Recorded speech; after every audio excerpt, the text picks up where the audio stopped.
did reach out, and just because I've been in the profession a long time and have done a lot of traveling and teaching, we reached out, and ultimately we made contact with some people in Ukraine who said, yes, we would like to have you come. And they were in the west part of the country, which, although it has suffered missile strikes and what have you, it's not quite like being on the front line or even in Kyiv.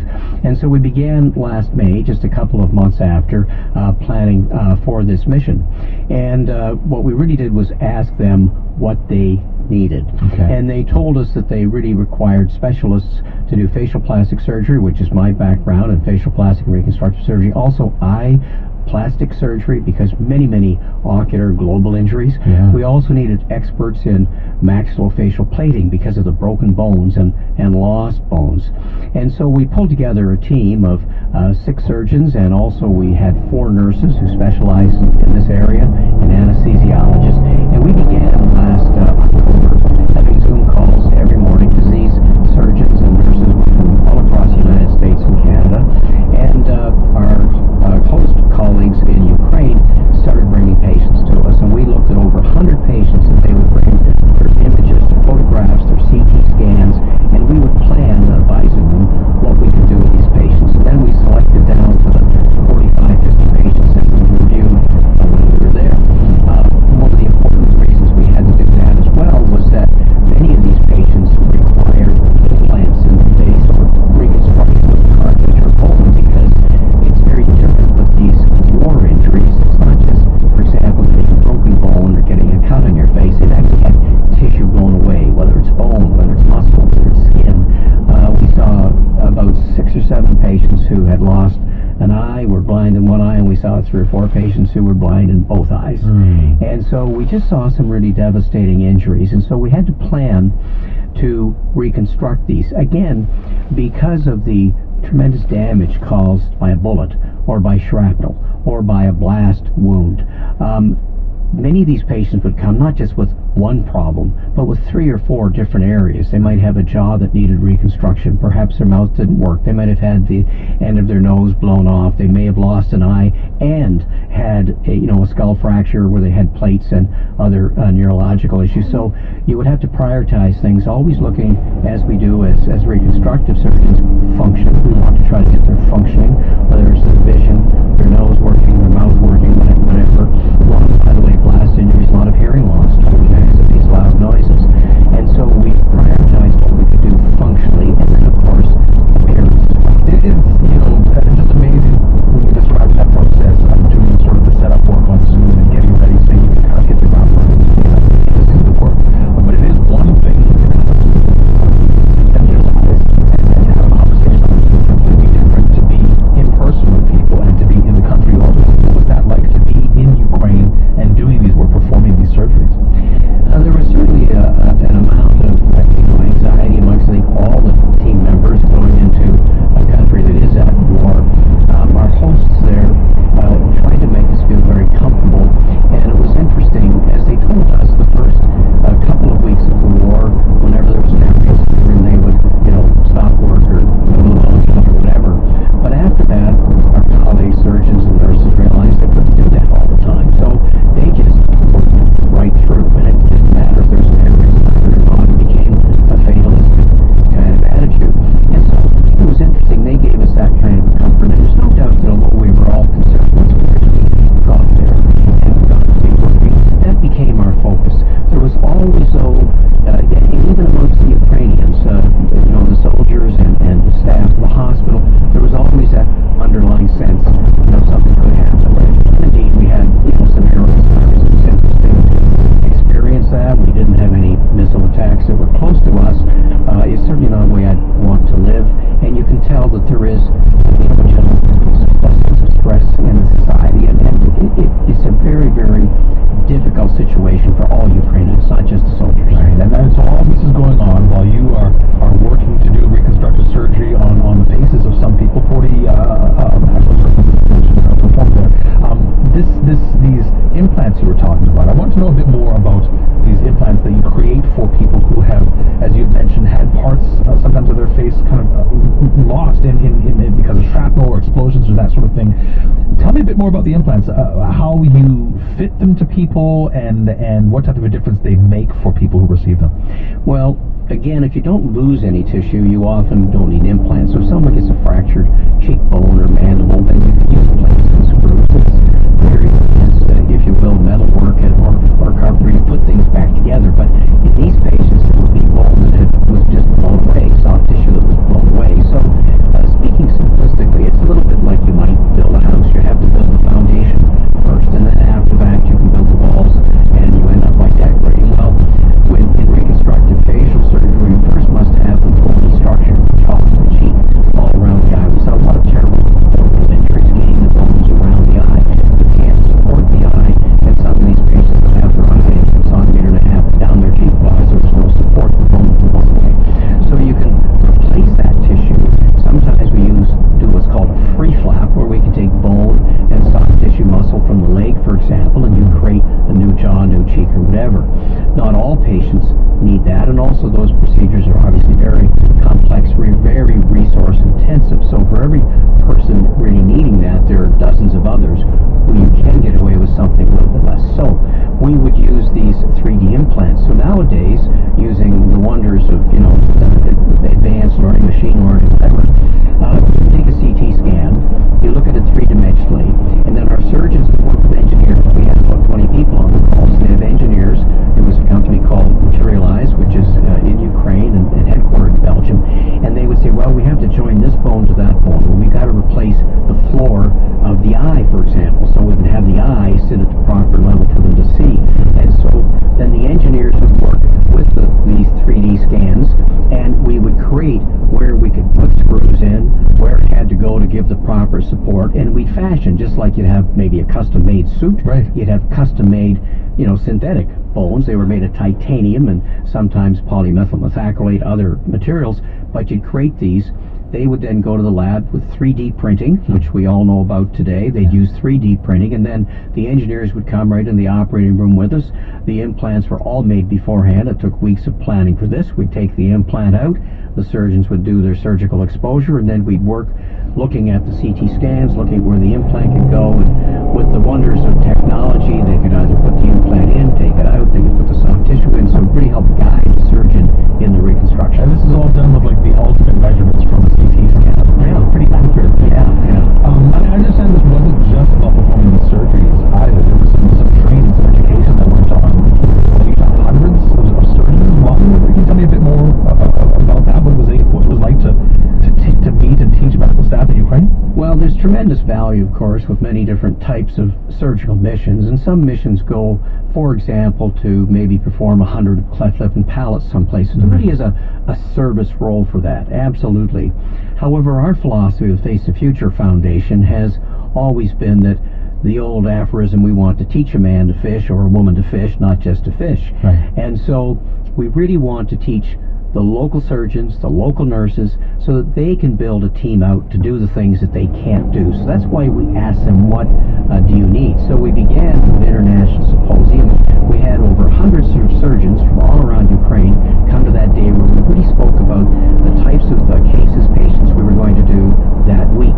And then the next day we had a nursing symposium. There were 70 nurses from the hospital were there, and our nurses really brought them up to date on some of our thinking about wound healing, post-operative management of infection, all kinds of things that they really can learn from. And then very interestingly, again, using technology, we had live streaming of our surgeries from the operating room, and we had over 600 surgeons across Ukraine who were able to live stream, ask questions as we did this. And already we are setting up Zoom calls to carry on a regular basis. We're already following up our patients with Zoom calls, so we're keeping a very close communication as we already begin to develop new teams. I'm going to develop a second team in addition to this one, okay, and we hope to go back in the fall. I wonder what's more fulfilling for you as a surgeon. What's more fulfilling, the getting there, getting hands in, and performing a successful surgery on someone, or seeing the results of a successful surgery from someone who you trained? Boy, that's a great question. I think all surgeons love to operate. Yeah. I mean, they just love to operate. So, good surgeons, it's their unique ability, meaning A, they're excellent at it, and B, they're passionate. And if you're passionate and excellent about whatever you do in life, you're going to get consistently better. So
does facial surgery and is teaching around the world on a humanitarian basis. Some great work being done here. Hope you have a wonderful remainder to your Saturday. We'll meet you back here tomorrow. Do it all over again Sunday style. Take care and stay tuned to CBC Radio 1. It feels so overwhelming. The escalating climate crisis, geopolitical volatility, the continuing rise of ultranationalism, and then a toxic information landscape. So what does it all point to? Hi, I'm Nala Ayed. To help answer that question, a 5-part series, The New World Disorder. Ideas with Nala Ayed. Catch past episodes on demand on the CBC Listen app. In a special edition of The House, host Catherine Cullen and guests dig deep into whether Canada is poised to be a leader in what some are calling the next gold rush. Mission Critical. Is Canada lagging behind in the critical minerals race? On The House, after World Report.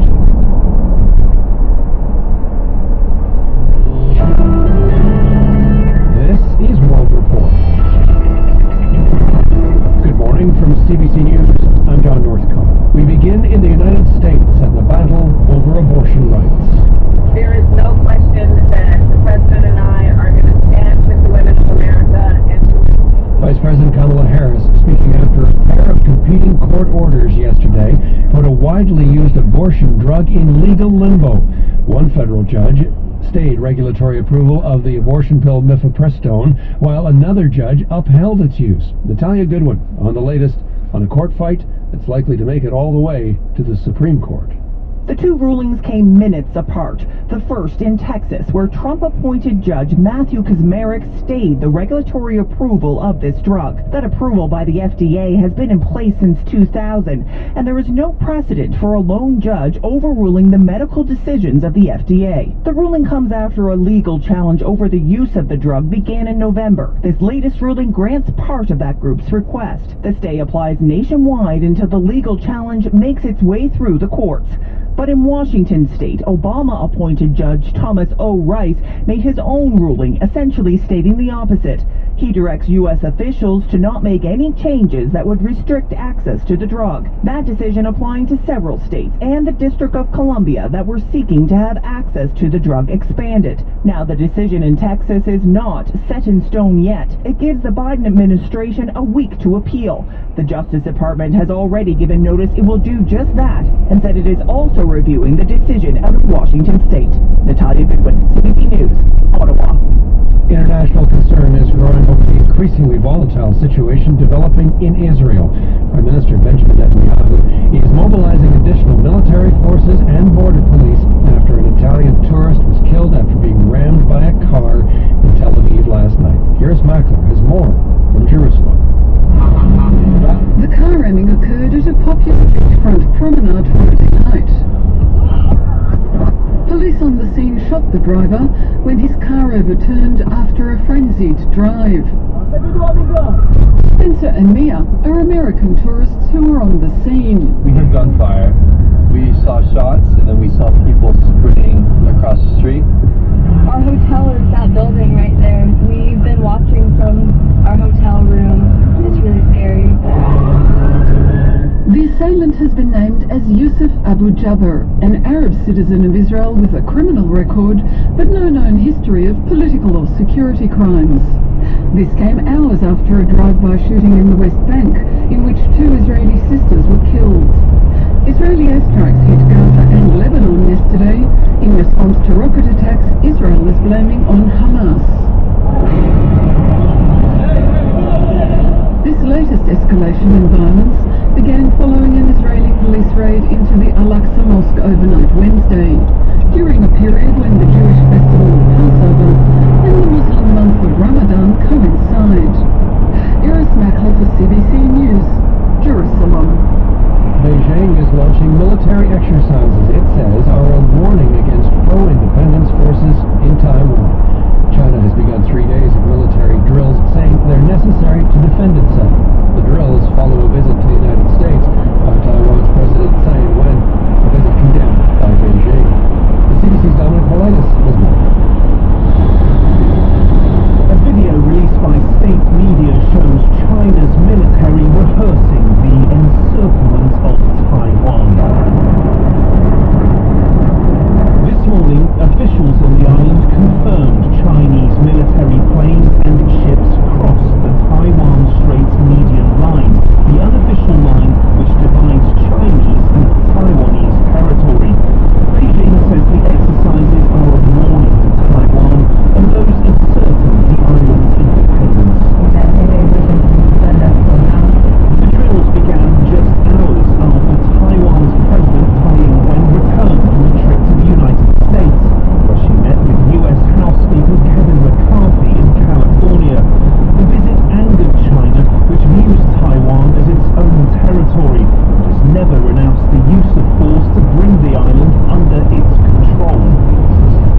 goes to the heart of the justice system. From police to the Crown to the defense to the courts, all rely on excellent note-taking, and all are collectively disappointed when we see the stubbornly persistent problem of poor note-taking continue. It's another upside to fighting in Canada. Greg Brown is a former Ottawa police officer turned professor. You have 3 or 4 officers at a scene. It's captured from multiple angles. Audio is good. I mean, what evidence is there of what exactly transpired? The RCMP says it will start using body cameras soon, with as many as 15,000 cameras in circulation in the coming years. Catherine Jenny, CBC News, Ottawa. The demand for Canadian critical minerals is growing fast, but there's concern this country isn't moving fast enough to meet the moment. Captain Cullen reports. I think it's one of the most exciting places to be in the world, especially at this time, right? Where else could it be? Hugues Jacquemet smiles as he shows off North America's only graphite mine. The CEO of Northern Graphite knows the world is going to need a lot more of what he extracts. Graphite is an important part of batteries for electric vehicles. Hugues Jacquemet says he's struggled to find the money he needs to open a second mine. So we need something to help us jumpstart the whole supply chain so that we can be there 3 or 4 years from now when the market is buying the materials. Other countries have announced they want to buy Canada's critical minerals. There's concern from within the industry that more investment is still needed. Ian London is Executive Director of the Canadian Critical Minerals and Materials Alliance. We have pieces of the puzzle, but are we ready? No. He says potential investors don't just want aspirations, they want operating facilities. Natural Resources Minister Jonathan Wilkinson acknowledges Canada needs to be able to open mines a lot quicker. I do accept the fact that we need to do more and we need to do it faster. He also says that while the government has set up incentives to kickstart funding for new projects, that ultimately all the money to make them a reality can't just come from government sources. Catherine Cullen, CBC News, Ottawa. And you can hear more on this story on the House coming up after the 9 o'clock news, 9:30 in Newfoundland. That's the latest national and international news. I'm John Northcott. This is CBC News. The forecast for Toronto, Hamilton, Niagara. Sunny today, becoming a mix of sun and cloud this afternoon, a high of 7 degrees. Tonight, partly cloudy, clearing near midnight and low -4. Tomorrow, sunny and a high of 10. And in Peterborough and Forth, sunny today, becoming a mix of sun and cloud this afternoon, a high of 6 degrees. Clearing skies late this evening, a low of -9 tonight. Tomorrow, sunny and a high of 11. This is CBC Radio 199.1 in Toronto.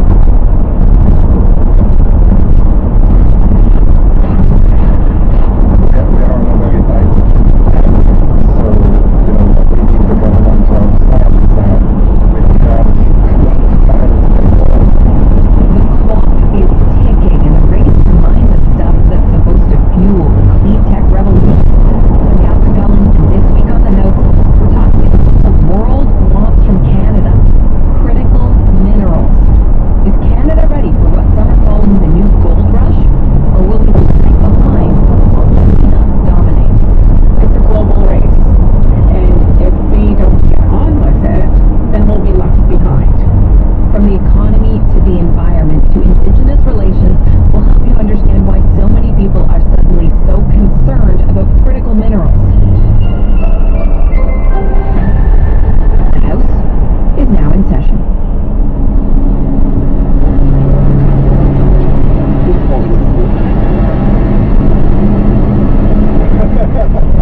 I love it. I think it's one of the most exciting places to be in the world, especially at this time, right? Where else could you be? Hugues Jacquemet is right at the heart of Canada's push for critical minerals. The CEO of Northern Graphite is beaming as he takes the House on a tour of his processing plant. Some customers actually want a mix of 2 different ways. For more than 30 years, this site in Lac-des-Îles in western Quebec has been blasting and crushing rocks to extract graphite flakes.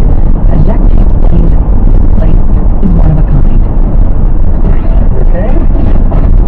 You know, the mine is largely operating graphite mine in North America, so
CO2 footprint and improving the environment. We want to use batteries. We need to start creating some more graphite mines. Northern Graphite has been working on opening a new mine in Bissett Creek in eastern Ontario for about a decade. It would be a lot larger than this one in La Cuisille and could eventually produce up to 100,000 tons of graphite a year, enough to make well over 500,000 batteries for electric vehicles. The company says it still needs money to make it a reality. Most of our permits have been obtained. We are in the process of negotiating an impact benefits agreement with the First Nations, and we are ready to start the engineering of the mine and get into construction early next year. In order to do that, we need to raise about $150 million, and we need some help to be able to get going. And I think anybody who has a graphite mine outside of China, is trying to convince investors and governments to support their efforts so that they can participate in the supply chain. No investor is willing to pay 10% of the risk. We need someone to step in alongside the investor and support how possible it is. Northern Graphite wants government money. They expect to seek significant federal funding, but so far nothing has been confirmed. Turns out, though, that the United States government might be interested. Our Department of Defense $100 million critical minerals out of the ground, including here in Canada. Northern Graphite is preparing a proposal, and Jacques May is feeling good with his chances. I think funding from the U.S. and any funding we would get that would cover, a large amount of our project would incite us to invest in our project. So, would it be enough? It depends how much it is.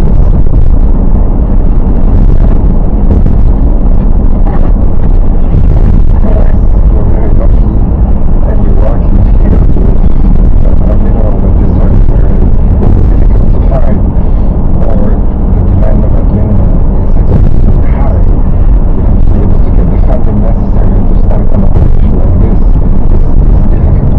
We're in a bit of a strange situation because we are operating in a free market economy, but we are competing with China, and they're not a free market economy, so it's very difficult for us to succeed unless we can have some help.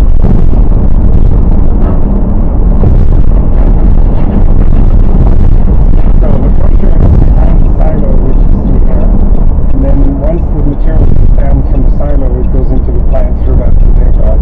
The money this company needs is nothing compared to the broader needs of the industry worldwide. Kirsty Litticoat is Northern Graphite's Chief Operating Officer.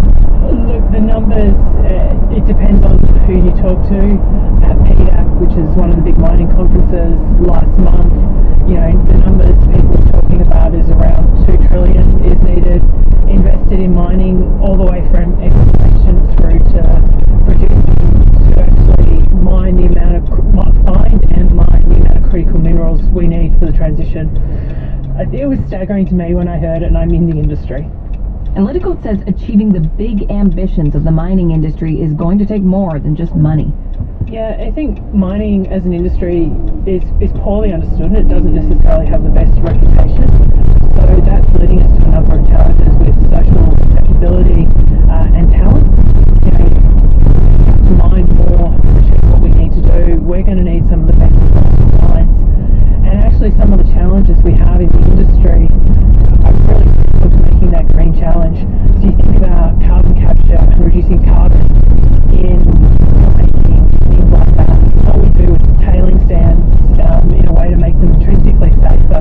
These are amazing problems. They're huge problems, and we have to tackle them.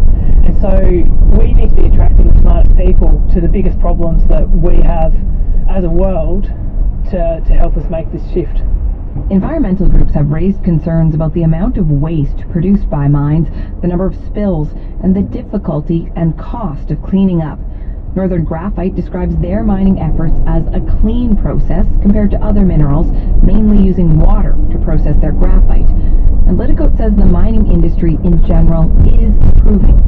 I think, like a lot of industries, our history hasn't been where we would like it to be, but I think as an industry we've learned, we continue to learn. We are actually striving to make